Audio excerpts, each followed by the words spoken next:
Greetings, and welcome back to the MCOC Encyclopedia. Today, as promised, we will be going through the path from 6.1.1 that I recommended in the previous video with the team I recommended using.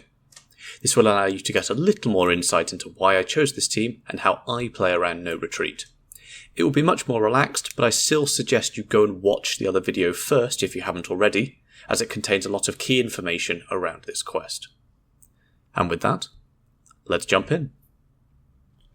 First up on the path is Agent Venom. For this fight I recommended bringing in Apocalypse, as he can counter the shrug-off that Agent Venom is notorious for. Mostly.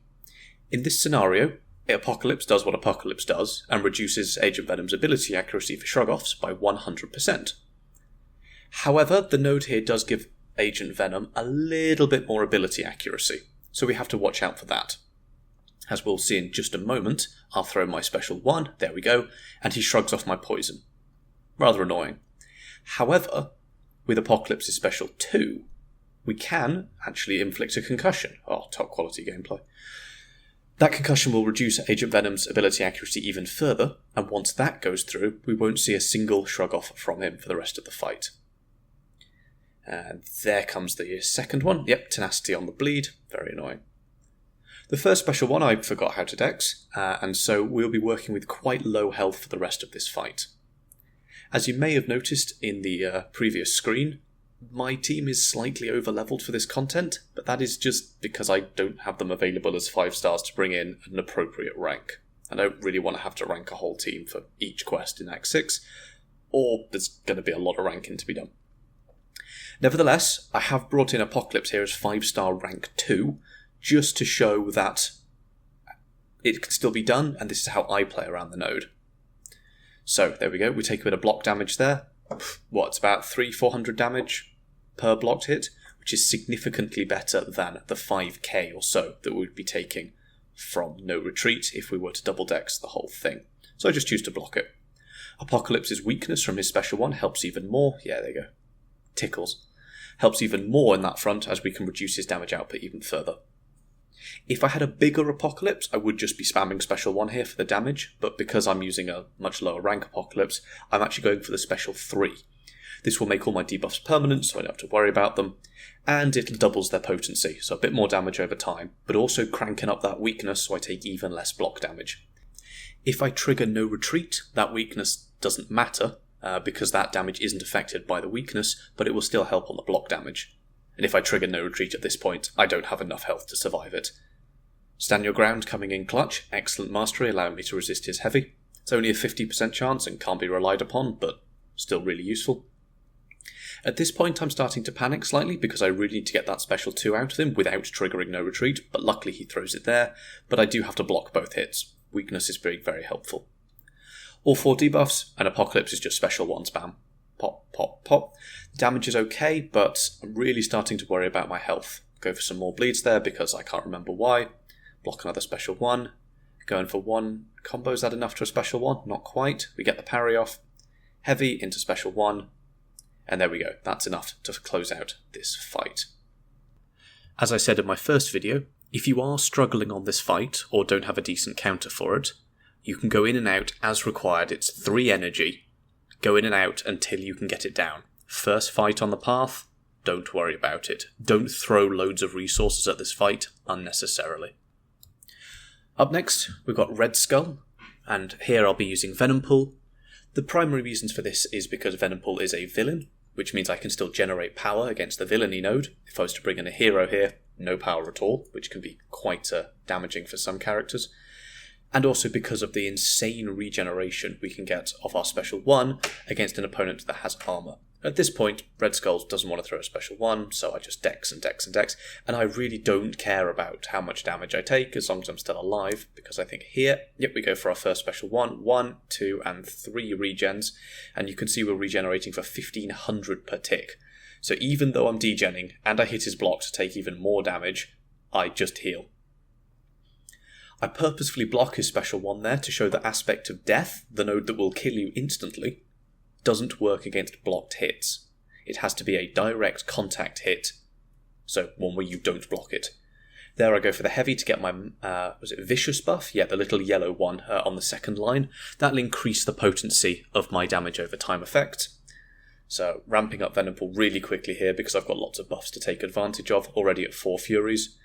I definitely could have gone Special 2 or Special 3 in this fight as well, but I just like the regen, and we end at 95% health.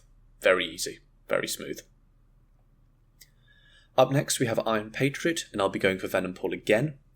In this fight, I admit several times, I forget about his unblockable Special 1, and will be eating it to the face, but we can explore some of Venom Pool's regeneration on that front. That's the nice way of putting it. Unfortunately for us, this node does have aggression armor, so we might think, hey, more armors, that's great, more regen. Unfortunately not. These armors are passive, and therefore we can't eat them with our Special 1. Yeah, there we go. Completely forget about the unblockable Special 1, and just take it to the face. Unluckily, not a big deal as it doesn't hit too hard. Yes, I am using a 6-star rank 3 Venom Pool here. Oh, love the regen. But if you're using 5-star rank 4, 5-star rank 5, 6-star rank 2s at this level, if you slap on 30% green boost, 20% attack boost, you will be seeing numbers bigger than this. That'll increase their stats by 50%, or their damage certainly, and you will be getting bigger numbers here. Fail to get my vicious buff there, eat a combo, and then forget how to block and eat another combo, so we're doing great. At this point I decide not to go for Special 1s and to go to Special 3 instead, because that's where a lot of Venom Pool's damage comes from. If you'd chosen Null to use here instead, you absolutely could. No worries with that one at all. His resistance is very good. And for him, you would be sort of medium heavy, or medium, and then throw your Special 1, and then go for Special 2 for big damage once your corruptions come online. Skip the Special 3 there, forget about the unblockable again, but then we have the cooking timer goes all the way around, and I pause that bleed, forget about the Special 1 again, and here I go just to nullify his regen and close the fight out really fast. Not the smoothest run by any means, but I did want to do this sort of in one take and show that you don't have to play perfectly to make everything work, particularly if you are using big boosts. This next fight, however, is a little bit disgusting. It goes about as well as a Cosmic Ghost Rider fight can, and admittedly I am using a 6-star rank 4 here, but again, some boosts and you will be fine.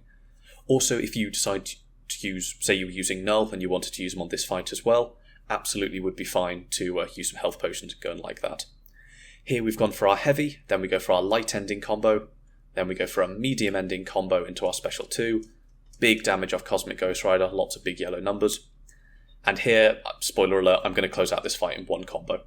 If you couldn't close out this fight in one combo, if you're using a 5-star rank 4, 5-star rank 5, or so on, Cosmic Ghost Rider, I'd recommend simply going for another 5 hits into a medium, and then going into light, and from there, your Special 2 would close it out easily. If you're using Cosmic Power Back boosts, probably don't even need that, straight into the light ender, and your power gain will take you straight there. This Nebula fight, however, does not go as smoothly, but I was quite pleased about that because that sort of shows the two sides of Cosmic Ghost Rider here. So I'm trying to go for the same thing here, so we start off with our heavy and our aptitude, a little bit of lag there, and then go into our light ender here, so we're doing well, and then unfortunately there I trigger dexterity. Triggering Dex is not the end of the world for Cosmic Ghost Rider, and I could have gone very much for a Special 3, into a Fury, and then to a Mega Special 2 after that, but I decided to keep going with a Special 2 spam. So we block that Special 2 there, probably didn't need to. We still get some decent damage on, 12k light attack is not bad at all. Here I think, okay, I can nearly reach Special 2, because we've had to watch out for Nebula's extra power gain, but unfortunately we trigger Dex again. However, just going to keep plodding along going for Special 2 spam. Not quite sure why I didn't retaliate there, probably lovely dropped inputs. Heavy into Special 2 there, pop, and then we get one crit there for 16k, and then we'll close it out with one combo here. There we go. So, not the smoothest by any means, but certainly works as intended. Cosmic Ghost Rider is absolute banger. Here, Cosmic Ghost Rider is my sort of what I refer to as backup Cosmic from the other video. You could use many other options here. Normal Venom, you could have brought Null as well as Venom Pool, Hulkling, Hercules, Angela, Odin, Hyperion, or actually just any other big champion. If you, say, have a high-ranked Dragon Man because you love the character, they can still absolutely do certainly the last 4 fights on this path. The Iron Patriot, the Punisher 2099, the Nebula, and this Gambit can be taken by pretty much anyone. but I'm just suggesting an ideal team here. Up against this Gambit then, I'm just using Cable, parry heavy. That's pretty much my game plan here. I could go for Special 2, but I know that I will push it to Special 3. No particular reason, they both work as effectively. Top quality right there, get clomped by the Special 1, but luckily I don't get punished. I do keep an eye on the aggression regen. If those stack up too much, we could be in for a bit of trouble, but best to avoid it. If I was using a bigger APOC and a smaller Cable, luckily I don't get punished there, absolutely could take this fight with Apocalypse. No questions at all about that. He would be excellent for it as well. There I'd just be Special 1, Special 2 and Special 1 spam. If it was a slightly smaller Apocalypse, Special 1, Special 2, Special 3, Special 1 spam. And there we go. Cable takes him down, Gambit down, no issue at all there. Now we're just moving up towards the boss on this randomly insanely long little path because nom nom nom energy. One thing I don't mention in my actual video is the champion selector. If you are struggling on the path, you could bring in 3 Cosmics, or, your big character or whatever, and then swap in your boss counter here. Bring in Nimrod, as I haven't touched him yet. But not necessary if you're comfortable going through. Nimrod is an absolutely amazing option for this Sabretooth, as we will see, and the nodes we are particularly concerned with are Still No Retreat, Indomitable, and Oscillate. So, straight in we go for our light ending combo. That puts me into orange mode, and allows me to start stripping off Sabretooth's regenerations. Turn them into shocks, more damage, and turns them into our charges on the left there. So when we throw a special, we'll go into our purple mode, and we get the effect of both orange and blue. So there we go. Sabretooth has now just switched into his defensive state, and I take advantage of that by just throwing my special 2 straight away to try and sort of burn out the timer. There, I was really surprised that he threw his special 1. I was expecting him to just sort of stand there like this, as that's what he seems to love to do during his defensive phase. Back into the offensive phase now, and I really don't worry about having a striker on your tech option here. Really not important whatsoever. I was mostly just playing around with it because they're now allowed in act content.